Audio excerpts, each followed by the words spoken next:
lecture. Bonjour, heureux de vous retrouver. Alors aujourd'hui, nous nous retrouvons pour un update FM ça doit être le numéro 10. Donc je vais aujourd'hui faire un peu le point sur une lecture commune avec Elodie de la chaîne Elodie lit et je vais également vous présenter quelques petits ouvrages que j'ai lus par ailleurs. Bon, je n'en dirai pas plus maintenant et je vous invite tout de suite à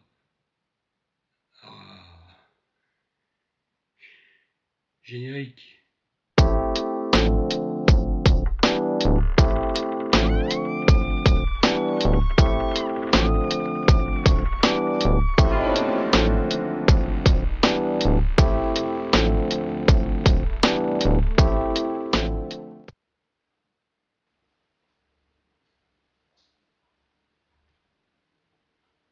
Le premier livre dont je vais vous parler, c'est ce livre-ci, Une cosmologie de monstres de Shawn Hamill. Alors c'est une lecture que j'ai effectuée en commun avec donc la chaîne Elodie et donc nous avons consacré une petite semaine à lire cet ouvrage.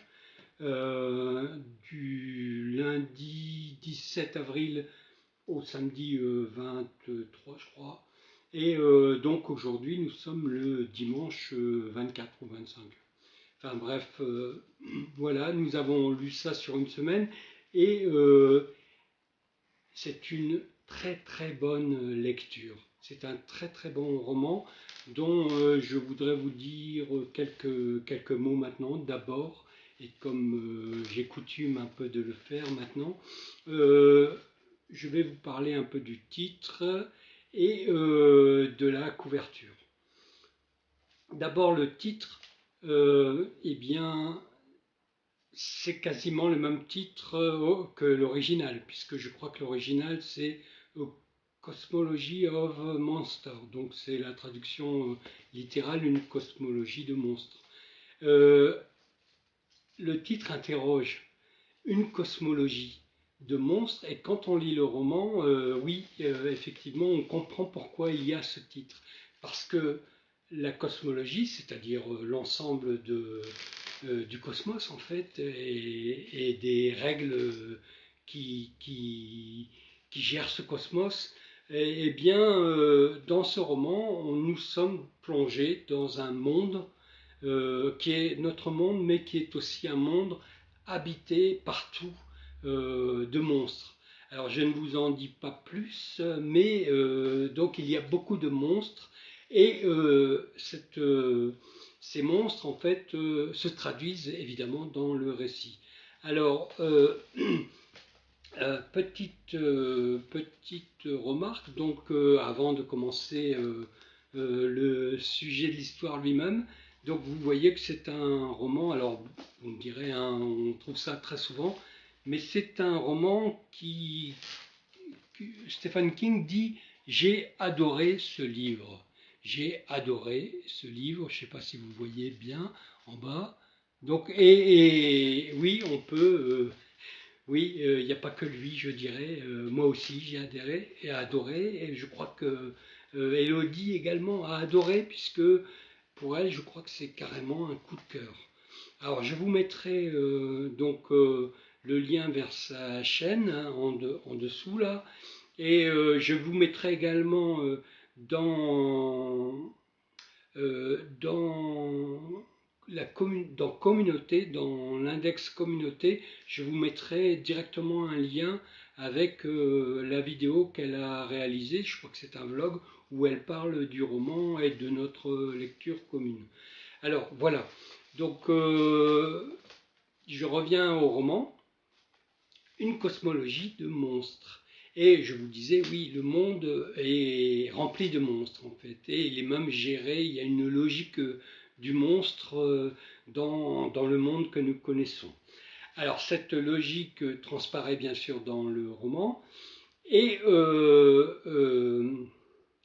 la, enfin, j'ai envie de dire des chapitres, mais ce ne sont pas des chapitres, ce sont des parties. Le texte est divisé en, je crois, en 7 parties en tout, et chacune des parties porte un titre qui est directement inspiré des textes de Lovecraft. Donc nous avons déjà un ancrage. Alors, l'horreur cosmique, c'est pas tellement le propos. Je vais vous expliquer pourquoi. C'est plutôt une histoire de famille, une histoire de famille qui aurait quelque chose de maudit.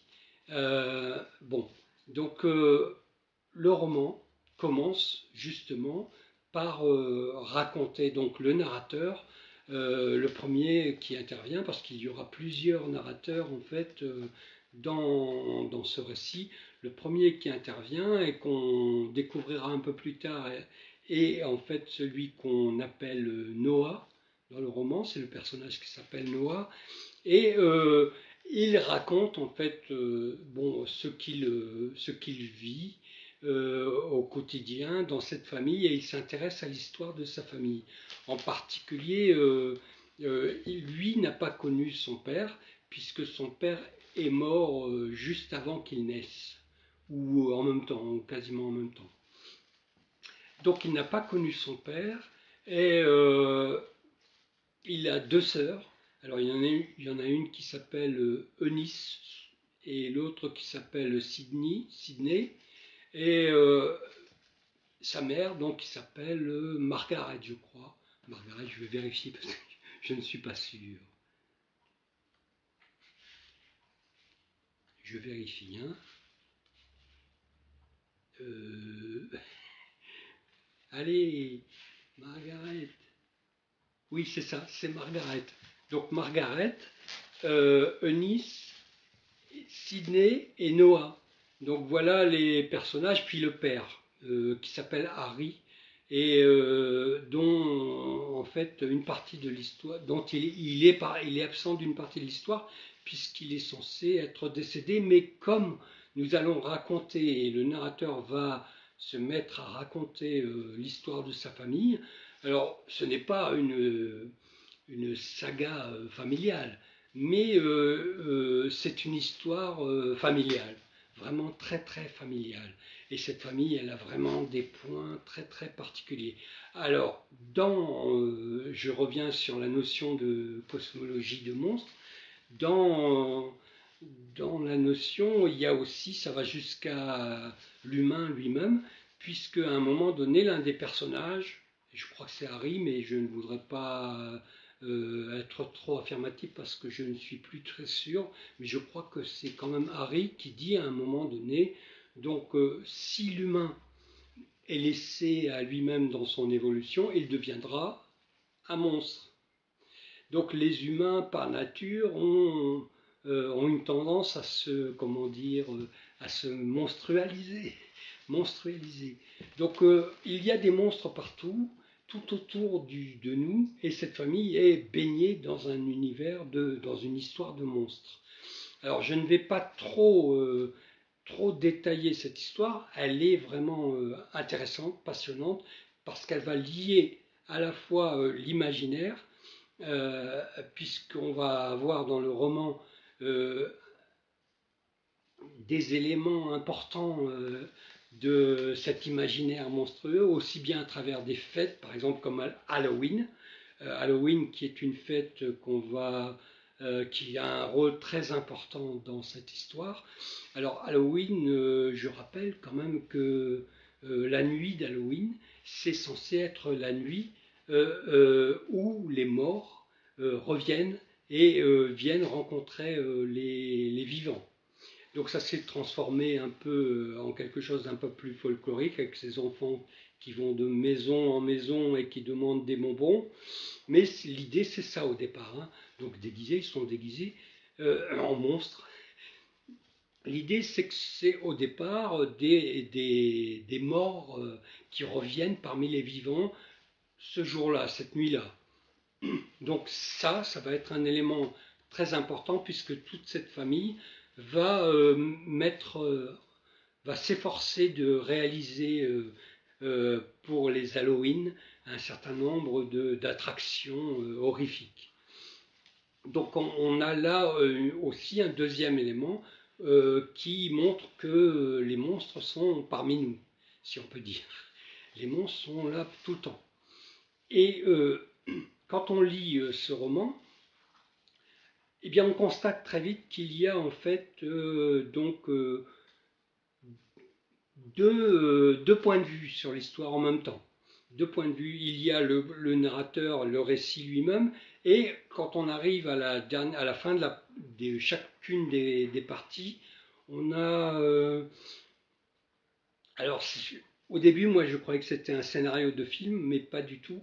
En fait, on a un récit qui est raconté là par différents narrateurs, et je vous laisse découvrir quels sont ces narrateurs, parce que ça participe des moments forts de l'histoire, et dans quelles conditions ils sont obligés d'écrire.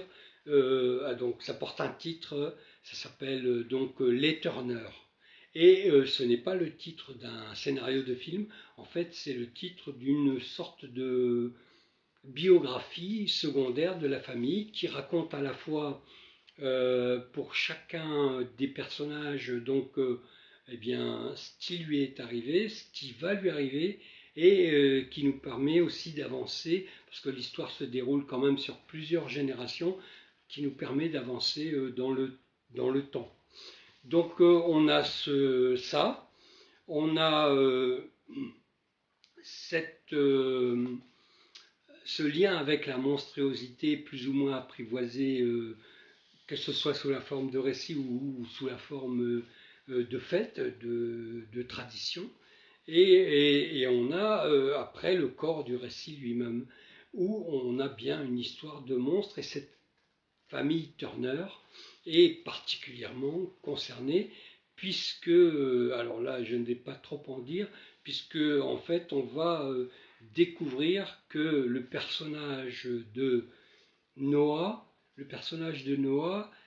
entretient, mais il n'est pas le seul de la famille, mais ça je vous laisse le découvrir, mais le personnage de Noah, qui est donc le narrateur du récit principal, entretient avec les monstres une relation très particulière, et en particulier avec une créature à laquelle il finira par donner un nom. Je crois que c'est les Anonchis, un truc comme ça. Donc il va l'appeler comme ça. Et cette créature va lui apparaître à un moment, dès l'enfance en fait, va lui apparaître et va peu à peu se rapprocher de lui. Et entre Noah et cette créature qu'il va appeler les Anon, il va y avoir quelque chose, un lien très très particulier qui va se tisser au fur et à mesure de l'histoire. Alors en fait, je n'ose pas en dire plus parce que je ne voudrais pas gâcher votre plaisir à découvrir les choses au fur et à mesure, puisqu'il y a énormément de choses, puisque c'est un récit extrêmement bien construit, et où tout, à un moment ou à un autre, va trouver une réponse. Donc, quand on lit ce roman, on est intrigué, mais on n'est pas perdu. On est intrigué et on est attiré parce qu'on veut savoir ce qui va se passer, et on veut comprendre un certain nombre de choses qui ne nous sont pas révélées en une fois, mais petit à petit tout au long du récit. Je vais conclure. Je vais conclure sur ce récit parce que après j'ai peur d'en dire trop. Donc c'est très bien écrit, c'est très accessible, c'est vraiment très agréable à lire. On a du mal à lâcher ce livre. On peut comprendre que Stephen King l'ait adoré. On a un tas de références aux monstres, à l'univers monstrueux. Et pour terminer, pour m'arrêter là, je vais vous donner mon appréciation de mon appréciation, mon analyse de ce roman. Donc je l'ai lu et je l'ai compris un peu au fur et à mesure. Comme comme le titre le suggère, en fait, la cosmologie de monstres, comme une sorte de réécriture d'un conte très célèbre que tout le monde connaît, qui est le conte donc du petit chaperon rouge. D'ailleurs, il y a un tas de références à ce conte dans le récit. Donc aussi bien sur les tenues vestimentaires rouges, les robes rouges. Donc on a ça en toile de fond. Et au Moyen-Âge, puisque les origines de ce conte c'est le Moyen-Âge, le loup et la forêt, ça représentait justement ce qui était monstrueux, justement ce qui faisait peur. Alors, ce qu'on apprend, c'est que, en fait, il y a la plupart des monstres, en fait, ils sont là pour faire peur, évidemment, mais aussi ils enlèvent des humains pour les transformer en monstres. Autrement dit, ils accélèrent le processus naturel. Donc je vous disais, c'est une sorte de relecture du conte du Chaperon Rouge parce que dans l'histoire, on a une maison isolée dans une forêt, comme dans le Chaperon Rouge, avec, alors c'est pas une grand-mère là qui habite, c'est l'une des créatures, celle qui va justement devenir les Hannon. Et cette créature qui est un monstre, contrairement au conte, le loup qui mange la grand-mère, etc., qui mange le chaperon rouge, là on a un monstre qui est aussi sous forme de loup, mais qui veut s'humaniser. Et toute l'histoire, et c'est pour ça qu'elle est extrêmement intéressante, parce qu'elle pose la question de la monstruosité. La monstruosité, qu'est-ce que c'est? Est-ce que c'est un état, vraiment, ou est-ce que c'est le regard qui est porté sur l'autre? Et là, à travers, alors je ne vais pas trop en dire, mais à travers la relation affective et amoureuse entre un humain et un monstre, on voit que le processus de non, ça va pas, j'abandonne ce terme, d'humanisation d'humanisation du monstre et joue à plein en fait. Donc on aurait une sorte de relecture inversée du conte du Chaperon Rouge, dans la mesure où cette fois le loup, contrairement à l'imagerie habituelle, le loup qui est ce monstre mangeur d'hommes, ici le loup, donc d'abord ce n'est pas un loup, c'est plutôt une louve, et elle cherche à sortir de sa condition de monstre pour s'humaniser. C'est un très beau roman. Allez, on va passer à l'autre. En tout cas, moi, j'ai vraiment pris beaucoup de plaisir, non seulement à cette lecture commune, les lectures communes, c'est quelque chose que j'apprécie beaucoup, mais aussi au texte lui-même, qui est vraiment très bien à lire, très bien construit, et qui amène quand même des interrogations profondes. Voilà. J'interviens à ce moment donc de la vidéo parce que, comme vous avez sans doute dû le constater, derrière moi, mon lecteur DVD s'est éteint. Et je ne m'en suis rendu compte qu'au moment du dérochage. Je ne l'ai pas vu au moment du tournage. Alors évidemment, la première chose à laquelle j'ai pensé, c'est de recommencer, de retourner en fait cette présentation. Et après, je me suis fait la réflexion, mais peut-être que ça serait bien de la garder quand même, cette prise, et de montrer donc ce petit incident. En fait, il est tout bête, hein, c'est-à-dire que quand on met en pause un DVD, au bout de 10 minutes, il y a un réglage usine qui fait que eh bien le lecteur s'interrompt, s'arrête. Donc j'ai cherché en fait un moyen pour ne plus avoir ces coupures impromptues pendant les présentations. Et donc je l'ai trouvé, oui, je pense que ça va marcher. Bon, voilà, on va tout de suite le voir après, puisque j'utilise ce moyen. Je me suis dit que peut-être, à la fois pour moi, mais aussi pour vous, de conserver cette prise avec cette interruption pouvait être intéressant dans la mesure où je me garde une trace de mon évolution aussi.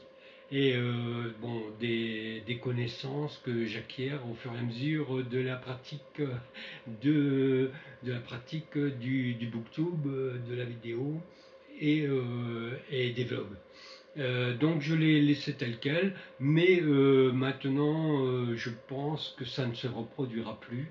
Et si à nouveau ça se produisait, dans ce cas-là, je changerai radicalement de, de méthode. D'autant plus que prochainement, je vais enfin avoir la lumière qu'il me manquait et donc pouvoir installer le décor que j'avais imaginé initialement. Mais c'est encore une autre histoire.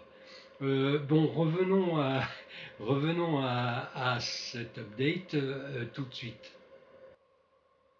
Le Postier, un roman de Bentley Little qui est paru en 1991 et qui a été publié donc dans la collection Terreur. Et évidemment, comme tous les ouvrages de la collection Terreur, bien, c'est écrit de manière assez serrée. Mais à part ça, ça se lit très bien. C'est un roman en fait que j'ai mis dans ma pile à lire il y a maintenant plus d'un an. Et j'ai mis un peu de temps avant de le lire et donc de vous en parler maintenant. Euh, j'ai trouvé que c'était un très très bon roman. Je vous explique pourquoi.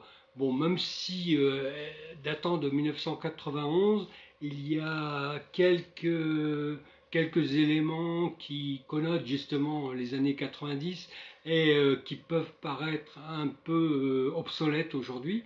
Mais cela étant dit, ça gêne pas du tout la lecture puisque il ne s'agit pas de faire un étalage de l'état technique du moment, mais là on va se concentrer plutôt sur une famille, en particulier, famille qui habite dans une petite, alors je crois que c'est une petite ville qui s'appelle Willis en Arizona, qui se situe du côté de Phoenix, euh, voilà, du côté de la ville de Phoenix, donc une grande ville. Et toute l'action, donc je crois qu'il y a 3000 habitants dans Willis, donc toute l'action va se dérouler à Willis. Et elle va s'ouvrir, on va suivre une famille donc de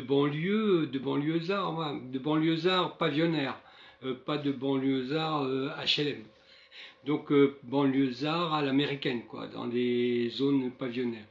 Donc tout va bien au début, on commence par un petit déjeuner et le personnage qui va s'avérer être le protagoniste, en fait, qui s'appelle Doug, donc a un courrier justement à expédier en urgence et comme le facteur n'est pas passé, il va se rendre à la poste et en fait pour envoyer ce courrier et en fait il va apprendre que bien son facteur habituel qui desservait donc sa boîte aux lettres depuis une vingtaine d'années et qui était quelqu'un de très sympathique, très cordial, très amical, donc avec lequel Doug s'entendait très bien, et bien il va apprendre que ce postier vient de se suicider.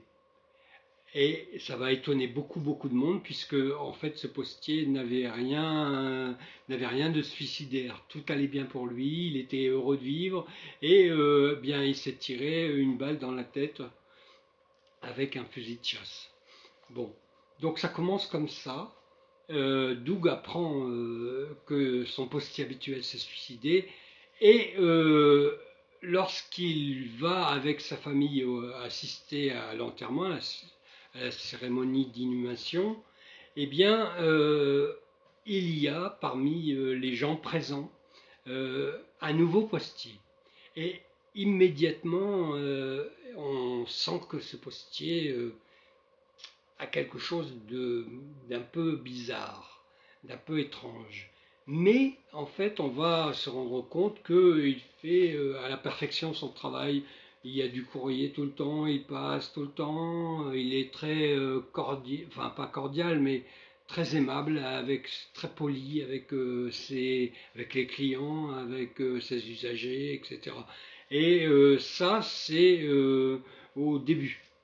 Au début. Mais peu à peu, et c'est ça qui est intéressant dans ce roman, c'est que peu à peu, et à travers en particulier donc cette famille, je ne sais plus comment il s'appelle, je crois que je l'ai noté quelque part, euh, Albin, il s'appelle Albin, la famille Albin, donc qui est composée de Doug, de son épouse qui s'appelle Tricia et de leur fils Billy, et tous trois vont intervenir dans le roman et vont jouer un rôle plus ou moins important.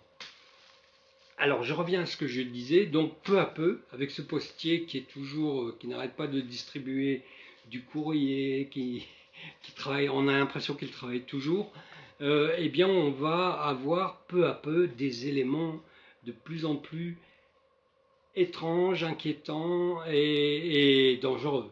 Donc peu à peu une menace prend de l'ampleur et cette menace est incarnée par le postier parce que finalement on ne sait pas vraiment qui il est et ni comment il est arrivé là. Donc je vous laisse découvrir ça. Ce postier, donc d'abord, et c'est ça que j'ai trouvé moi intéressant, c'est qu'en fait on découvre ce postier non pas en suivant le personnage du postier lui-même, il s'appelle d'ailleurs le nom John Smith. Je crois que quand on entend ce nom-là, pour un anglo-saxon, tout de suite on se dit bah c'est pas un vrai nom parce que Smith c'est c'est encore plus répandu que Dupont et surtout bon bah, tous les gens qui utilisent qui n'ont pas envie de donner leur nom disent je m'appelle Smith et John c'est également un prénom extrêmement répandu donc John Smith ça connote immédiatement quelque chose de faux.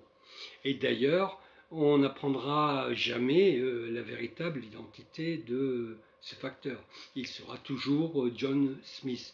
Alors, peu à peu, donc, des éléments à travers les courriers, les lettres qui sont reçues, etc., qui sont de plus en plus étranges, on va avoir des lettres par exemple, de dénonciation, des agissements des voisins, etc. On a l'impression d'être dans une espèce de comment s'appelle, c'est les corbeaux, voilà. On a l'impression que ce facteur est un corbeau qui rédige lui-même les courriers pour mettre mal à l'aise ses usagers. Enfin, je ne développe pas ça. Donc, on découvre à travers la réputation du nouveau facteur, John Smith, on découvre que c'est un personnage qui est de plus en plus inquiétant. Et ça va aller très loin. D'ailleurs, je me suis dit, mais j'espère que je n'aurai jamais un facteur comme ça.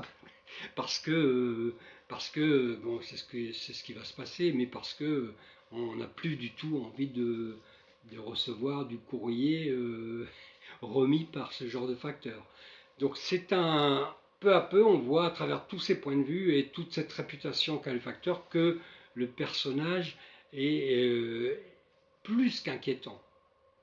D'ailleurs, Doug lui-même va le considérer comme un personnage maléfique, parce qu'il va il va assister à des événements qui impliquent le postier et qui vont lui révéler que sa nature profonde est quelque chose de malsain et de maléfique. Donc on a comme ça une progression très lente et très bien rythmée aussi, malgré la lenteur, hein, pendant tout le roman. Et en fait, finalement, on parle beaucoup du postier, on décrit beaucoup ce qu'il fait, on voit les conséquences de ce qu'il fait, mais finalement, ce n'est pas lui qui occupe la place centrale. Les personnages qui vont occuper la place centrale, c'est plutôt cette famille Albine, et en particulier Doug, qui va être le premier en fait à comprendre et qui va essayer de convaincre les autres, l'ensemble de la communauté de Willis.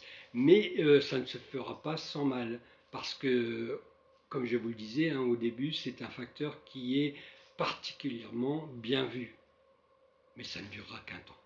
Alors, je vous laisse découvrir par vous-même ce roman qui se lit très très bien, qui m'a beaucoup plu, je ne sais pas si on peut dire, il y a des scènes horrifiques. Il y a des scènes horrifiques, mais il y a surtout un climat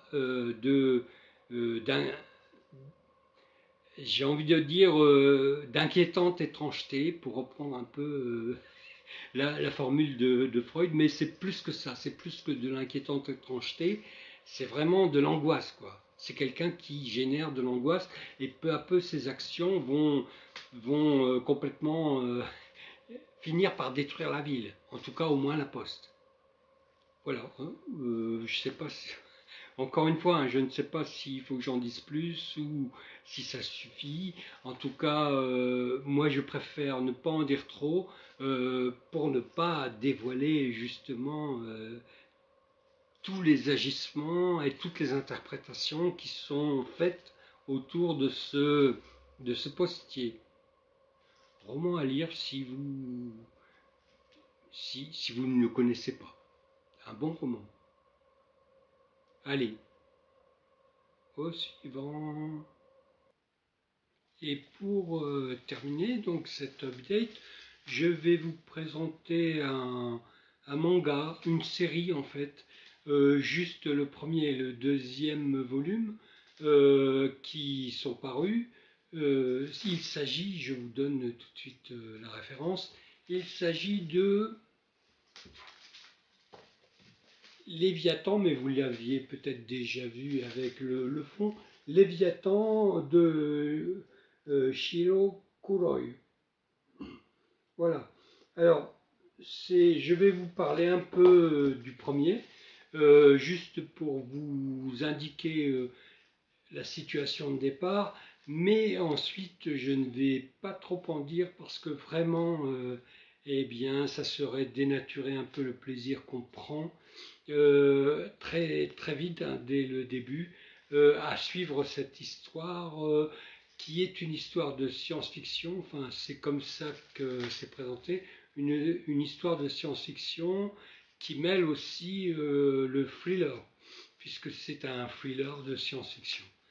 Alors, j'ai réfléchi un peu à comment vous présenter cette série.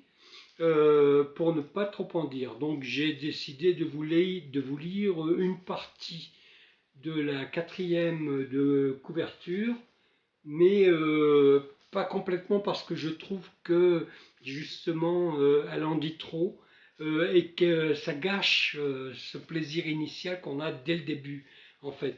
Alors je vous lis le début de cette 4e de couverture.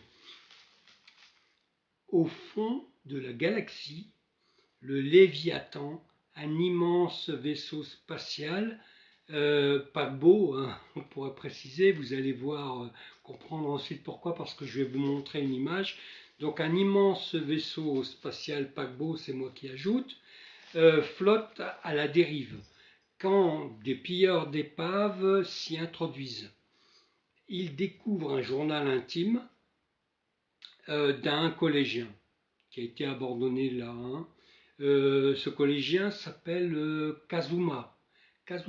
Et ce journal relate les événements qui ont eu lieu dans les entrailles du navire. À sa lecture, l'évidence s'impose.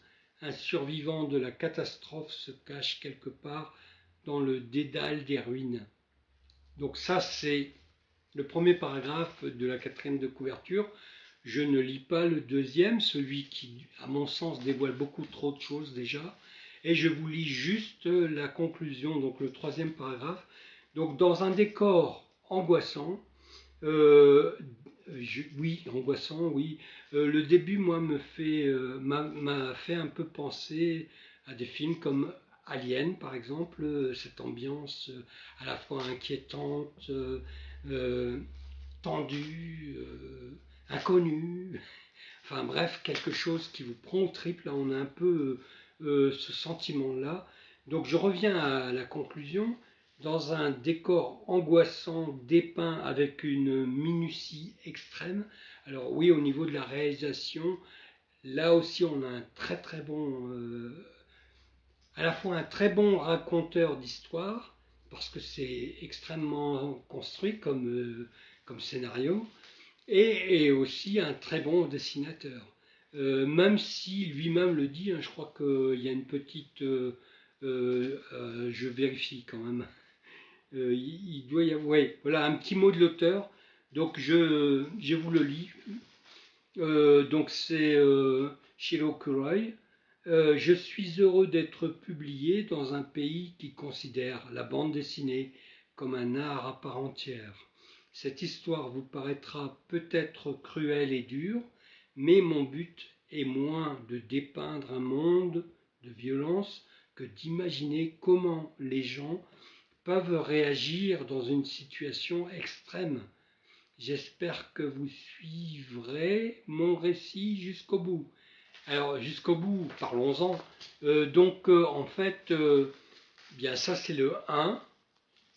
Donc c'est une série, premier volume, deuxième volume, et donc je ne sais pas combien la série comprendra en tout de volumes, mais le troisième volume va également être publié prochainement par les éditions Kion. Je crois que le troisième volume sort le 1er juin prochain. Et donc nous connaîtrons la suite à ce moment-là. Alors, je reviens juste sur le premier volume, donc c'est celui-là.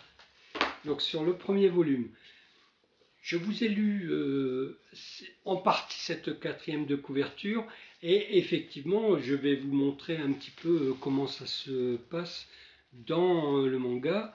Donc d'abord on a quelques planches introductives en couleur. Donc et nous voyons, alors est-ce qu'on a beaucoup de reflets là? Non, ça va. Nous voyons donc en fait, ce sont ces pilleurs d'épaves qui arrivent dans le vaisseau, le Léviathan. Je continue un petit peu. Donc, vous voyez, hein, c'est quand même très bien. Donc, dessiné. Je passe tout de suite à... Je vous disais tout à l'heure, vous allez comprendre pourquoi on parle de paquebot. Et donc, voici, donc on est au tout début. Hein. Donc, voici... quelques images, vous voyez comme c'est dessiné, et effectivement, hein, quand on regarde le vaisseau spatial, on a l'impression de voir un navire pour les croisières, quoi. Et c'est le cas parce que, en fait, ce vaisseau spatial est un vaisseau de transport, justement, de passagers, un vaisseau qui là pour un voyage scolaire, mais vous comprendrez mieux en lisant si ça vous intéresse. Donc il s'agit d'un voyage scolaire en fait, et ce voyage scolaire ne va pas se dérouler de la manière tranquille et prévisible tel qu'il a été prévu au départ. Je vous montre une autre image. On est toujours au tout début avec ces cosmonautes, enfin ces pilleurs d'épaves qui entrent dans le vaisseau, et donc qui vont, alors vous voyez c'est une double page, regardez un peu, je l'approche un peu, j'espère que vous voyez bien, comme c'est dessiné, effectivement tout est dans le détail, les nuances, enfin c'est très très bien, hein. Et je vous montre une dernière petite image. Ouais, voilà, donc je m'arrêterai là, hein, parce qu'après ça va être trop. On retrouve donc, on peut facilement imaginer qu'on est avant, et puisque là, c'est le moment où va arriver l'accident. Alors j'espère que vous voyez bien, mais voilà, je pense que c'est quand même assez visible. Bon, j'en montrerai pas plus, mais vraiment c'est très prenant. Alors, donc les volumes, je crois que le volume revient à 9,95 €, 9. Donc le coût est relativement accessible encore. Je vous montre quelques planches, et encore une seule planche du volume 2. C'est voilà, c'est la suite, c'est surtout pour ça. Donc il y a 5 chapitres dans le premier volume. Là, il y a 5 chapitres. Et on commence le deuxième volume au 6e chapitre. Donc c'est la suite immédiate. Alors toujours cette qualité extraordinaire du dessin et des pages là en couleur. Après, on a à nouveau une petite note de l'auteur qui nous dit que c'est la première fois que je me lance dans une série. Je suis content d'être arrivé jusqu'au tome 2. On sent que ma patte graphique a évolué. Oui, effectivement, alors bon, on ne va pas rentrer dans les détails, mais effectivement, on peut par exemple remarquer que dans le premier volume, les visages sont parfois approximatifs, mais c'est compensé aussi par d'autres images de visages qui, eux, sont très très expressifs. Voilà, donc il dit qu'il s'est amélioré, et effectivement, je peux le confirmer après avoir lu le volume 2, et on sent que on sent que ma patte graphique a évolué, et je continue à expérimenter pour m'améliorer. J'espère réussir à me forger mon propre style. Je dirais oui, c'est bien parti. Voilà, bon, je n'en dirai pas plus. Je vous invite à lire cet excellent manga. Et moi, pour ma part, hein, j'attends avec impatience, entre guillemets, avec patience plutôt, je suis patient. Donc j'attends avec patience la sortie du 3e volume. Parce que vraiment, j'ai envie de savoir ce qui va arriver à tous ces personnages. Oh, ce n'est pas un avertissement, hein, mais peut-être que parfois ça pourrait pour certaines personnes paraître très violent ou trop violent, parce que en fait, donc je vous le disais hein, au début, nous avons un voyage scolaire, donc et pour un journal de collégiens, Kazuma, et donc tous les personnages sont en grande partie des collégiens, donc des ados, quoi. Et le comportement de ces ados entre eux, surtout au vu des enjeux du récit, eh bien, peut parfois, je dirais peut-être pas choquer, mais troubler. Parce qu'il s'avère que, effectivement, là on retrouve cette idée hein, que j'évoquais au début avec une cosmologie de monstre. Quand il est livré à lui-même, l'être humain a tendance à devenir un monstre. Et bien là, on peut trouver un peu la même idée. Livrés eux-mêmes, les collégiens ont tendance à avoir des comportements barbares. En fait, il faudrait plutôt que monstre, on devrait dire barbare, des comportements barbares. Voilà. Donc j'espère que la suite sera aussi bien que les 2 premiers volumes. Mais je n'en doute pas, d'autant plus que c'est un auteur qui a beaucoup d'imagination et sur le plan scénaristique c'est très bon, il arrive à imaginer un tas de situations intéressantes.